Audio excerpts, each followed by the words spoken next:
지난주에는 예루살렘의 멸망을 예언한 예수님의 말씀을 통해서 그 당시에 신앙인들에게 주었던 그 교훈을 오늘 이 시대에 사는 우리들에게 적용하는 말씀을 함께 나눴습니다. 오늘은 명실공히 세상 마지막입니다. 마지막. 세상 마지막에 어떤 일이 일어나며 그리고 이 마지막을 당하는 신앙인들은 어떻게 이 마지막을 준비하고 대처해야 하는지를 말씀하고 계십니다. 예수님께서 십자가에 달리시기 바로 직전입니다. 바로 직전. 인간의 구원을 위해서 죽임을 당하시기 전에 예수님을 죽이려고 하는 종교, 정치 지도자들에게 예수님은 예수님을 죽이려고 하는 온갖 음모를 당하십니다. 그런데 죽음의 음모를 당하는 이 예수님의 모습은 죽음을 앞둔 사람의 두려움과 불안이 아니라 오히려 자신을 죽이려고 하는 그들을 향해서 자신의 하나님 되심을 가르치고 있습니다. 죽음을 눈앞에 두고 있지만 자신은 세상의 구주시며 세상의 통치자로 역사의 마지막을 완성하실 이 종말에 대한 예언의 말씀을 하고 계십니다. 예수님은 자신이 죽음으로 세상을 구원하는 구세주, 메시아의 역할을 다 하시지만 그러나 다시 오시는 그때, 예수님이 재림하시는 그때에는 자신의 하나님 되심을 거절하고 반역한 인간을 향한 심판의 말씀을 오늘 하고 계십니다. 그래서 세상을 심판하시는 하나님의 역사의 마지막에 어떤 일이 일어나고 신앙인은 어떤 삶을 살아야 되는가를 우리는 본문에서 찾아보게 됩니다. 말세의 징조입니다. 말세의 징조. 25절을 보면 첫 번째, 1월 성신에는 징조가 있겠고, 이게 첫 번째 징조입니다. 다시 말하면 천체와 우주에 이상한 징조가 벌어진다라고 말씀합니다. 도대체 1월 성신, 1 해입니다. 월, 달입니다. 성신, 이건 별입니다. 별. 도대체 우주와 천체에 무슨 징조가 있겠느냐? 징조, 분명히 정상은 아닌 것입니다. 그러면 그게 뭐냐? 동일한 말씀을 마태복음과 마가복음에서는 이렇게 말씀하고 있습니다. 해가 어두워지며 달이 빛을 내지 아니하며 별들이 하늘에서 떨어지며 이렇게 말씀하고 있습니다. 하나님을 거절하고 대적한 인류를 심판하시는 하나님이 자신이 창조하신 우주와 천체마저도 그 기능을 상실시키시겠다라는 말씀입니다. 태양이 그 빛을 잃어서 어두워졌다. 그런 현상이 벌어지면 어떻겠습니까? 안 당해봐서 모르시죠? 달이 그 빛을 내지 않는다. 별이 하늘에서 떨어진다. 어디로 떨어집니까? 땅으로 떨어지는 겁니다. 지금 예를 들어서 직경 100m짜리 운석이 떨어졌다. 어떤 일이 벌어질까요? 100m면 우주에서 보면 지극히 작은 거죠. 그런데 100m가 아니라 직경 50km의 별이 하늘에서 땅으로 떨어졌다. 50km. 한국에 떨어졌다. 어떤 일이 벌어질까요? 직경 50km. 이게 마지막에 나타날 징조입니다. 징조. 여러분, 운석 가치가 직경 30cm의 운석이 얼마라고 그러더라고요. 진주에 떨어진 운석. 직경 30cm도 사람의 관심인데요. 마지막 때가 되면 별들이 하늘에서 별들이 떨어집니다. 별들이.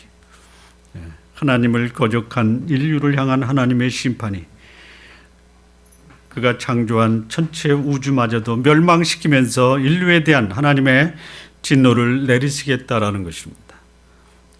세상 마지막에는 하나님을 향한 인간의 반역으로 인해서 전체가 상상하기 어려운 혼란과 진통이 있을 것이다.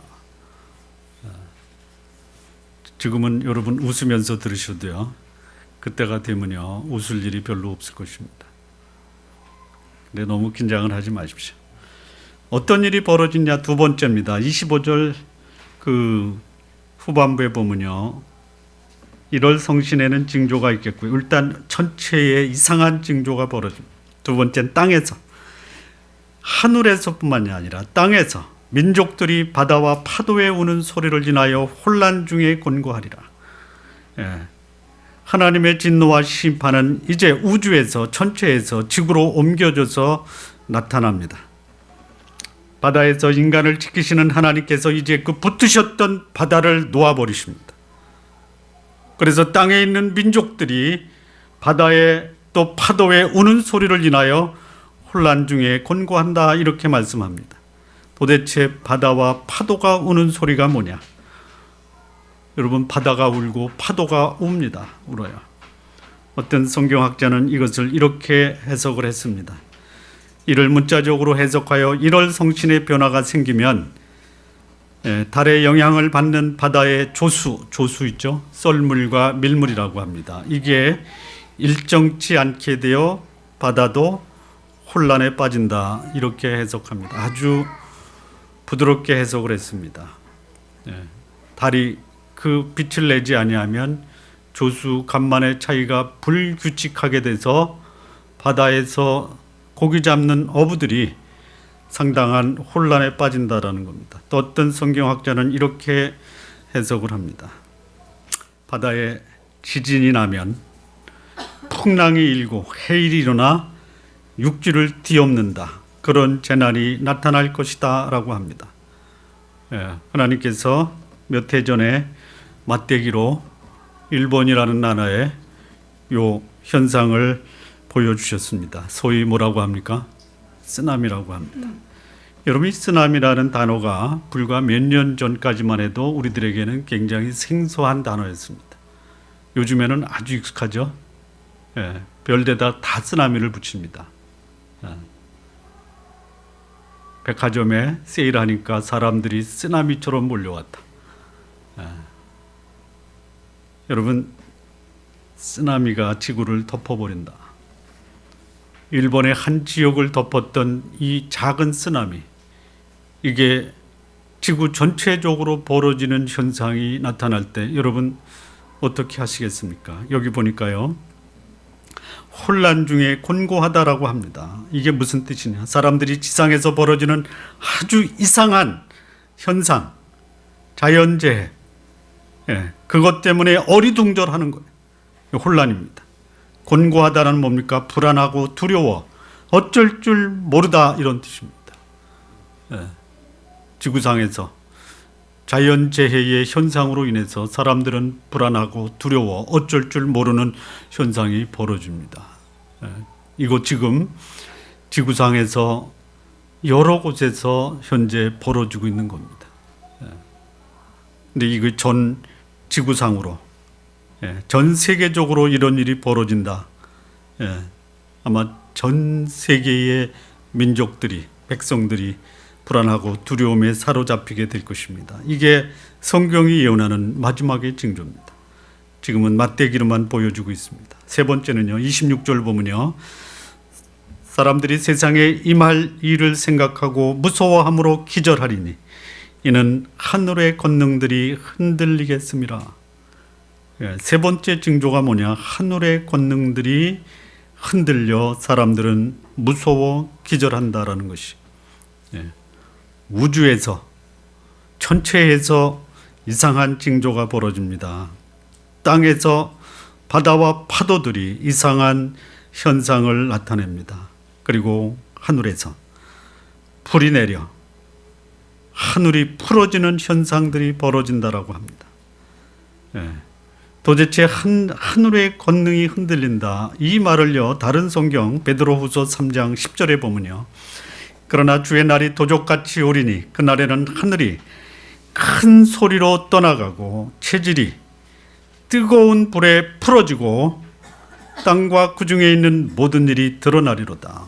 예, 하늘의 큰 소리 떠나갑니다. 하늘이 떠나갑니다. 왜 떠나가냐면요, 뜨거운 불이 하늘에서 풀어지는 것이. 예, 이게 뭐냐? 여러 가지 해석들이 있습니다. 글자 그대로 하늘의 별들이 충돌하면 거기에 불꽃이 튀기는 거예요. 예, 하늘에 구름이 부닥쳐도 어떻게 돼요? 여러분, 하늘에 구름이 부닥치면 무슨 현상이 벌어집니까? 천둥과 번개가 내리치는 거예요. 그런데요, 하늘에 별들이 충돌해서 나타나는 현상은 뭘까요? 예? 이겁니다. 또 하나 상상할 수 있는 것이 뭐냐? 이렇게 해석합니다. 세상 마지막으로 갈수록 요즘은 한국에서도요, 불꽃놀이 하죠. 불꽃놀이. 예. 단거리 뭐죠? 단거리 뭐라 그러나요? 단거리 미사일이라고 하나요? 요즘 북한에서 계속 쏴대는 게 뭐예요? 미사일하고 또요?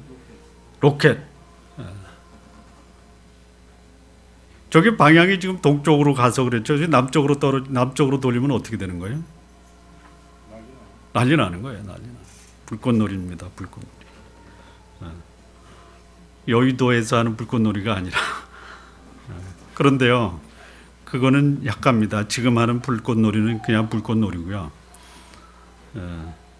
그 미사일과 로켓에 핵을 장착하면요, 그야말로 하늘이 말려서, 예? 하늘이 땅에 불에 풀어지는 현상이 벌어집니다. 어쨌든 사람들이 그 하늘에서 풀어지는 이 불의 모습을 보고 무서워 공포에 사로잡힌다, 이거예요. 기절한다라는 것이. 예. 쉽게 얘기할까요? 하늘에서 벌어지는 이 불꽃놀이, 폭탄, 이것으로 인해서 이제는 죽었구나 라고 하는 죽음에 대한 공포와 두려움에 사람들이 기절할 지경이 된다라는 것이죠. 그런 날이 옵니다. 그런 날이 옵니다. 성경은 말씀드린 대로 1.1핵도 전혀 흔들릴 수 없다라고 하는 것이. 천지는 없어지겠으나 내 말은 없어지지 아니하리라, 이렇게 말씀을 하십니다. 여러분, 제가 여기서 말씀드리는 것이 여러분들에게 두려움을 조장하기 위해서 하는 것이 아니라 그때가 올 것을 대비하라, 이 말씀입니다. 자, 네 번째, 그야말로 이 마지막에 일어날 네 번째 징조가 뭐냐? 27절입니다. 그때의 사람들이 인자가 구름을 타고 능력과 큰 영광으로 오는 것을 보리라. 이게 마지막에 나타날 징조입니다. 징조. 이게 끝입니다. 이것으로 끝입니다. 어떤 일입니까? 인자가 구름 타고 능력과 큰 영광으로 오는 것이 역사의 마지막에 나타날 징조입니다. 예수님이 처음에 이 땅에 오셨을 때는 인간을 구원할 목적으로 오셨습니다. 그분은 죽으러 오셨습니다. 그리고 그의 죽음으로 인간은 하나님 앞에서 구원받을 수 있는 그 길이 활짝 열렸습니다. 그분은 처음 오셨을 때 아주 낮고 천한 모습으로 오셨습니다. 인간으로 오셨습니다. 그러나 세상 마지막에 오시는 예수님, 그분은 능력과 큰 영광으로 오실 것입니다. 유대인들이 십자가에 못 박은 예수, 유대인만 박은 것이 아니라 모든 인류가 십자가에 못 박은 예수, 인류가 거부하고 대적한 예수 그리스도, 그분이 참으로 메시아였으며 세상에 오신 구주라는 것을 비로소 온 천하 만민이 알도록 전 우주적으로 예수님은 이 땅에 다시 오실 것이다라고 말씀합니다. 그리고 마지막에 오실 예수 그리스도는 구세주가 아니라 심판주로 오실 것입니다. 세상을 심판하실 전능하신 통치자로 이 땅에 다시 오신다라고 말씀합니다. 그분의 재림이 점점 가까이 오고 있습니다. 어쩌면 이 시대가 가기 전에, 우리 시대가 가기 전에 예수께서 다시 오실 수도 있습니다. 여러분이 삶이 있는 동안 예수님께서 다시 오시도록 기도하시고 준비하시기 바랍니다. 그렇다면 이 세상의 마지막, 하늘이 풀어 헤쳐지고 바다가 소리를 내어 울고 천체의 이상현상이 벌어질 이때에 예수님이 분명히 큰 영광과 능력으로 오시기 전에 성도들은 어떤 삶을 살아야 될 것입니다. 심판이 다가오니까 하나님의 심판으로 인해서 두려움과 불안 가운데 살아야 되는가? 아닙니다. 불안과 두려움에 살 사람이 있습니다. 그러나 성도들은 이 마지막 시대에 마지막을 알리는 징조가 나타나도 우리 성도들은 불안과 두려움의 삶이 아닙니다. 그럼 어떻게 살아야 되는가? 첫 번째입니다. 28절입니다. 이런 일이 되기를 시작하거든 일어나 머리를 들라. 너희 구속이 가까웠느니라 하시더라. 자, 이런 일이 되기를 시작하거든 전체에 변화가 생기고 바다가 심상치 않고 하늘에서 불같은 것이 이 땅에 떨어지는 이것이 시작되거든 일어나 머리를 들라 이거예요. 일어나 머리를 들라. 참으로 끔찍한 사건들, 정신 차릴 순간도 없이 들이닥칠 것이에요. 사람들이 두려워합니다. 불안합니다. 공포 가운데 떨고 있습니다. 죽음과 같은 마음으로 마지막에 전개될 하나님의 심판과 형벌을 겪게 된다라고 말씀해요. 그런데 성도들에게 머리를 들라라고 합니다. 차라리 꼭꼭 숨어라가 더 맞지 않습니까?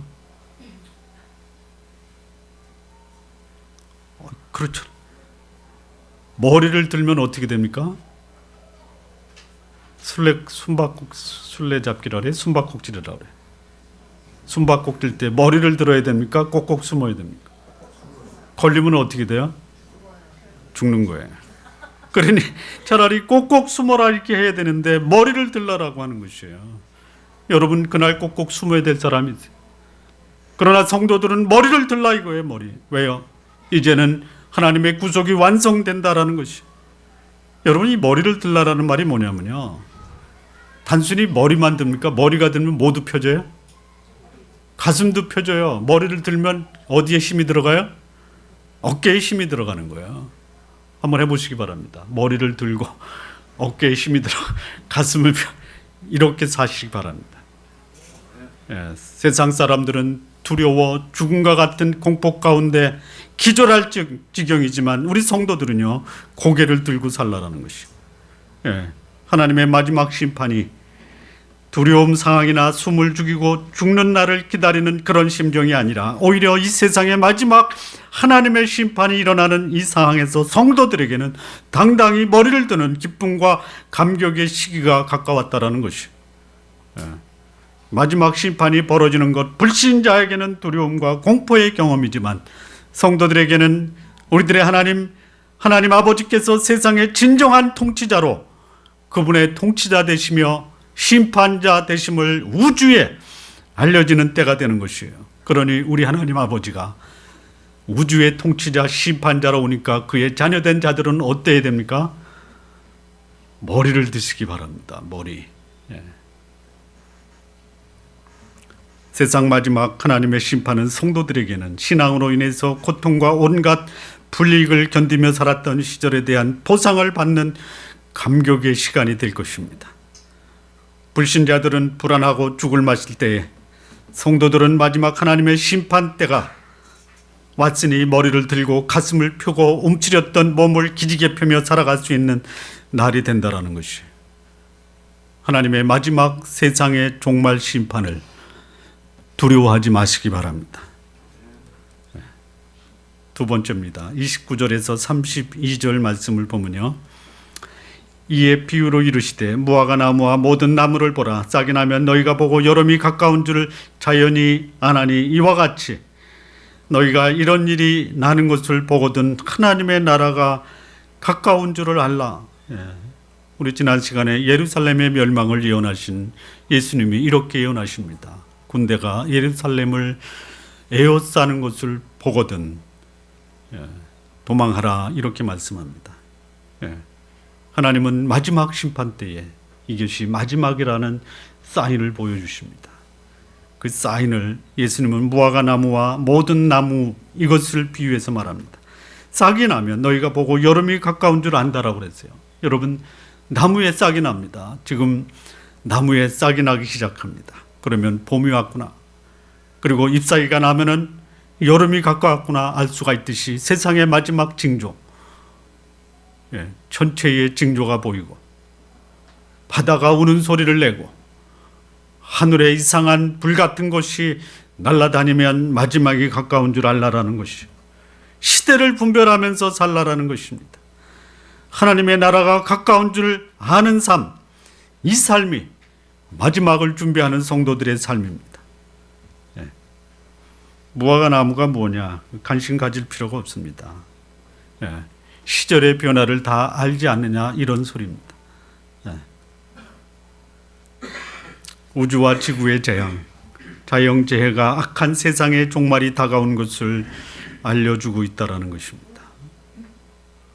그런 징조가 오면 완전한 하나님의 통치가 이루어지는 완전한 하나님의 나라, 예수 그리스도의 재림으로 이 세상에 더 이상 죄와 악은 사라지고 하나님의 나라가 임박했다라는 것을 알라라는 말씀입니다. 세상의 마지막은 드디어 하나님이 직접 세상의 악을 멸하시고 완전한 사랑과 공의를 실현하실 때가 됐다라는 것입니다. 세상의 마지막의 두려움과 불안, 죽음과 같은 공포를 느끼게 하는 현상들은 하나님의 나라, 사랑과 공의의 나라가 곧 올 거라는 우리 신앙인들에게는 소망의 징조가 되는 것입니다. 세상 돌아가는 거 보시기 바랍니다. 하나님의 마지막 심판이 다가왔다라는 거 좀 아시면서 사시기 바랍니다. 세 번째입니다. 34절 말씀입니다. 너희는 스스로 조심하라. 그렇지 않으면 방탕함과 술 취함과 생활의 염려로 마음이 둔하여지고 뜻밖의 그날이 덫과 같이 너희에게 임하리라. 세 번째, 이 마지막을 살아가는 성도들의 삶, 세 번째, 어떤 삶을 살아야 되느냐? 스스로 조심하는 삶을 살아야 됩니다. 스스로 조심하라. 이게 무슨 말인가? 이렇게 해석할 수 있습니다. 두 가지입니다. 이런 현상이니까 알아서 좀 잘 살아라, 이렇게 해석할 수 있습니다. 첫 번째 해석입니다. 이의가 있으십니까? 없죠. 이런 현상이 나타나면 좀 알아서 잘 살아라, 이겁니다. 두 번째는요, 이겁니다. 저는 첫 번째보다 두 번째가 훨씬 더 의미가 있다라고 봅니다. 조심해야 될 대상이 너다, 이겁니다. 스스로 조심하라. 네 자신이 제대로 너 자신을 주의하고 너 자신을 경계하면서 살아라, 이겁니다. 여러분 살아보시면서 알았잖아요. 가장 다루기 힘들고 나도 어쩔 수 없이 나를 실망시키는 그 장본인이 누구였습니까? 누구예요? 나예요. 나는 괜찮지 않아요? 안 괜찮아요? 나를 조심해야 돼요. 나를 조심해. 경계의 대상이 바로 나라는 것이, 다른 사람 신경 쓰기에 앞서 내 삶을 성찰하고 거룩한 삶을 유지하라라는 말씀이에요. 이 세상 마지막이 다가오면요, 사람들이 어떻게 사냐면요, 방탕합니다. 술 취합니다. 생활의 염려로 마음이 둔하여져요. 그래서 그것이 덫과 같이 너에게, 그것이 우리를 그냥 올가매는 거예요. 이게 마지막에 사람들이 살아가는 삶의 모습이에요. 방탕함, 이게 뭡니까? 이 머리를 이리저리로 흔들다, 몸을 비틀거리다, 정신 차리지 못하다, 이게 방탕함입니다. 언제 그렇습니까? 언제 그래요? 술 마셨을 때 그럽니다. 술 마셨을 때. 그래서 이 방탕함은요, 술을 지나치게 마셔서 몸과 마음을 가누지 못하다, 이게 방탕함입니다. 여러분, 한국에 1년에 소비되는 그 술의 양이 어느 정도 되는지 아십니까? 몰라요? 잠실 종합운동장 한 30개를 채울 수 있는 술을 한국 사람들이 1년에 마신다라고.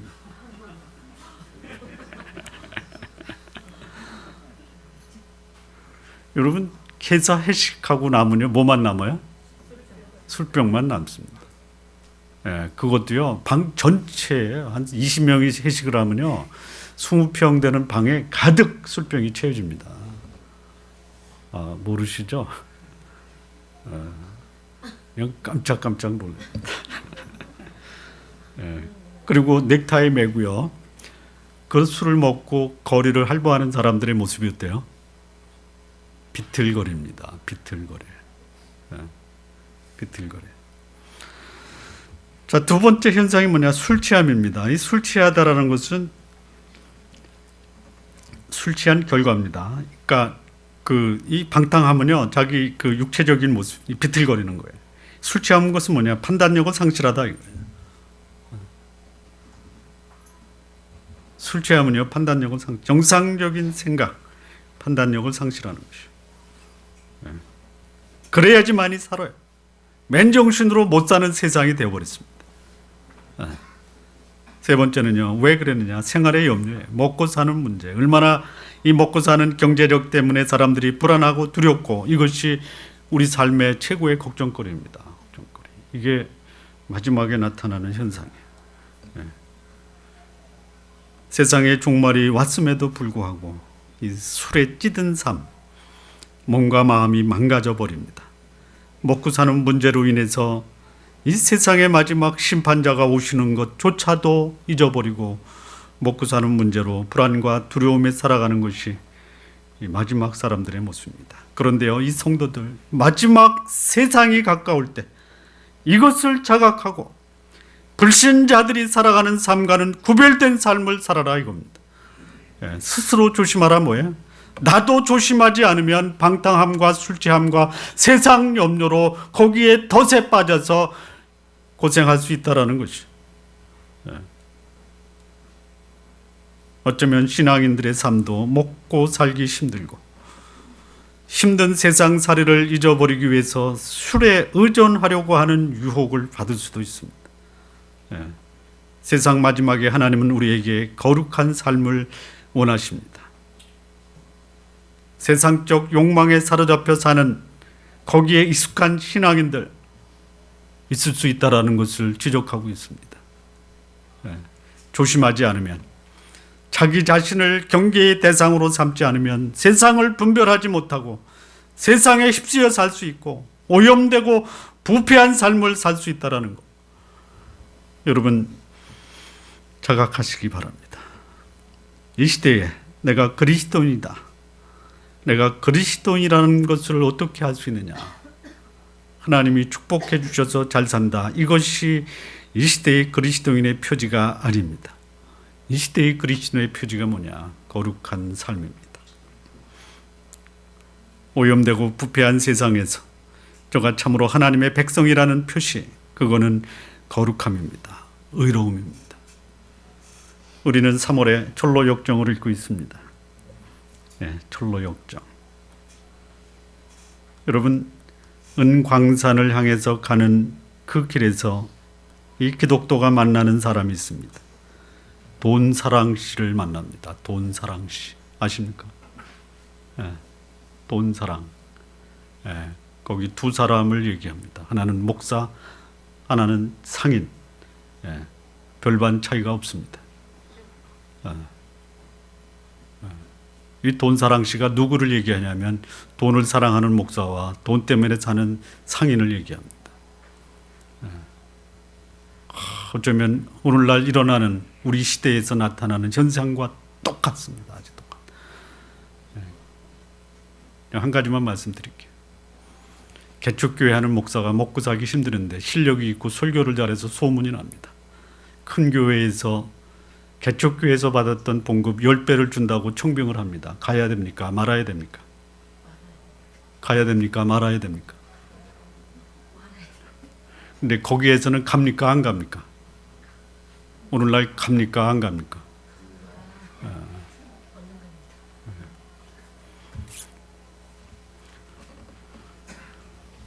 그리스도인의 표지는 행복이 아닌 축복이 아닙니다. 거룩함입니다. 거룩함. 그 삶을 위해서 여러분 자신을 조심하고 사시기 바랍니다. 네 번째입니다. 항상 기도하며 깨어 있으라라고 말씀합니다. 36절 말씀. 이러므로 너희는 장차 올 이 모든 일을 능히 피하고 인자 앞에 서도록 항상 기도하며 깨어 있으라라고 하십니다. 성도들이 마지막 하나님의 심판과 말세의 징조에 보일 때 살아야 할 삶의 자세는 항상 기도하고 깨어 있는 삶이에요. 기도하라. 여러분, 기도를 오해하시면 안 됩니다. 항상 기도하고 깨어 있어라. 여러분, 항상 기도하시기 바랍니다. 아무것도 하지 마시고 기도만 하시기 바랍니다. 그 뜻이 아니죠. 뭐예요? 기도하라의 진정한 의미는 뭐냐면요, 하나님 앞에서 하나님과 더불어 하나님을 모시고 살라, 이런 뜻입니다.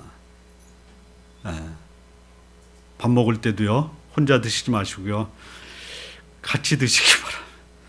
걸어가실 때도요, 더불어 가시기 바랍니다. 그분을 모시고 사십시오. 전능하신 하나님, 그분이 여러분과 동행하도록 여러분의 삶을 그렇게 살라라는 말씀이에요. 마지막이 되면요, 힘듭니다. 힘들어요. 두려워요. 불안이 엄습할 수 있어요. 그런데요, 전능하신 하나님, 창조주 하나님, 그리고 나보다 나를 더 사랑하시고 나의 필요를 채우시는 그분과 더불어 살고 그분 앞에서 살고 그분을 모시고 사는 삶은요, 한마디로 말하면요, 여유와 배짱이에요. 그렇게 사시기 바랍니다. 안 사실 거예요? 여러분, 배불리 먹고도 초라하게 보이는 사람이 있습니다. 먹은 거 없어도 배짱 있는 사람이 있어요. 여러분, 제일 배부른 사람이 어떤 사람이에요?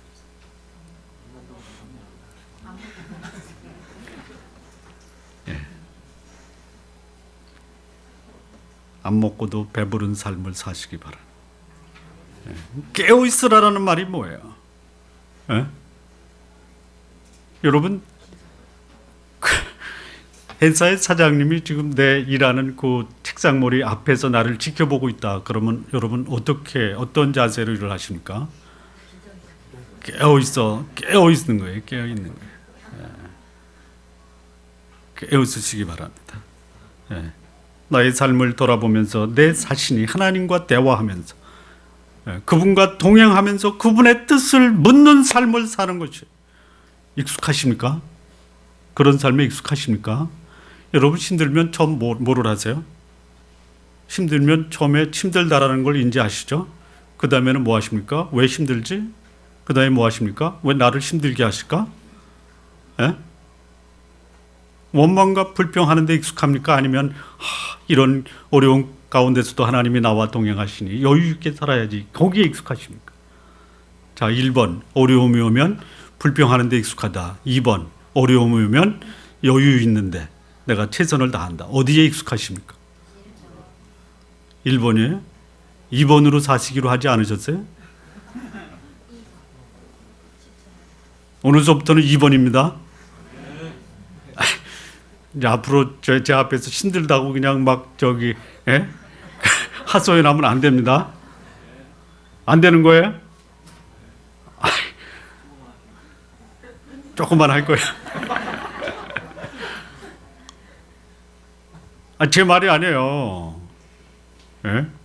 항상 깨어 있어 기도하고 하나님과 동행하는 삶을 사는 사람, 동행하고 있다라는 표시가 뭐예요? 여유 있게 사시기 바랍니다. 여유 있게. 원망과 불평하지 말고 마지막이 가까우면 가까울수록 하나님과 대화하고 동행하는 삶으로 여유와 배짱, 그리고 거룩한 삶을 살아가는 것이 마무리 짓겠습니다. 세상이 종말이 가까우면요, 사람들의 삶이 힘들어진다라고 말씀합니다. 세상살이가 힘들어집니다. 마음도 힘들어져요. 정상적인 삶이 어려워진다라고 말씀합니다. 그러나 이런 현상들은 역사를 주관하고 계신 하나님의 뜻이 성취되는 징조다, 이런 말씀이에요. 그러니 이런 일을 인해서 마냥 두려워하고 불안에 빠질 필요가 없다라는 말씀입니다. 이런 일이 일어나면 우리 신앙인들, 하나님을 신뢰하는 하나님의 백성들은 오히려 얼굴에 화색을 갖추시기 바랍니다. 반색하시기 바랍니다. 그리고 속으로 이제는 됐구나. 예, 이제는 됐구나. 내 때가 왔구나. 이렇게 사시기 바랍니다. 예. 이제는 세상을 주관하시는 주 예수께서 오셔서 세상을 통치하시니 가슴을 피고 머리를 들고 살아야 되겠다. 그렇게 사시기 바랍니다. 주께서 가까이 오셨으니 이제는 지금까지 살았던 오염과 부패된 삶을 벗어버리고 거룩하고 경건한 삶을 살아야 되겠다. 이렇게 사시기 바랍니다. 예, 그리고 이 세상 징조에 휩싸일 수 있는 연약한 존재라는 사실을 인식하시고 내 삶을 경계하고 조심하면서 사시기 바랍니다. 그리고 하나님과 동행하면서 그분의 뜻을 묻고 그분의 뜻에 순종하는 삶을 살아야 되겠다. 이렇게 다짐하시면서 사시기 바랍니다. 좋은나무교회 성도 여러분, 주께서 오실 날이 멀지 않았습니다. 그분은 반드시 다시 오실 것입니다. 그분이 오시기 전에 하나님의 자녀다운 거룩하고 경건한 삶으로 오늘 이 시대에 저가 참으로 하나님의 백성이로구나. 이 시대에 하나님의 뜻이 여러분의 삶을 통해서 세상에 증거되기를 진심으로 바랍니다. 기도하시겠습니다. 하나님 아버지, 우리의 삶, 주께서 다시 오시는 그날을 대비하며 경건하며 의로우며 그리고 그분이 다시 오시는 것을 사모하며 기쁨과 감격의 삶으로 우리의 마지막 삶을 살아갈 수 있도록 인도해 주옵소서. 예수님의 이름으로 기도합니다. 아멘.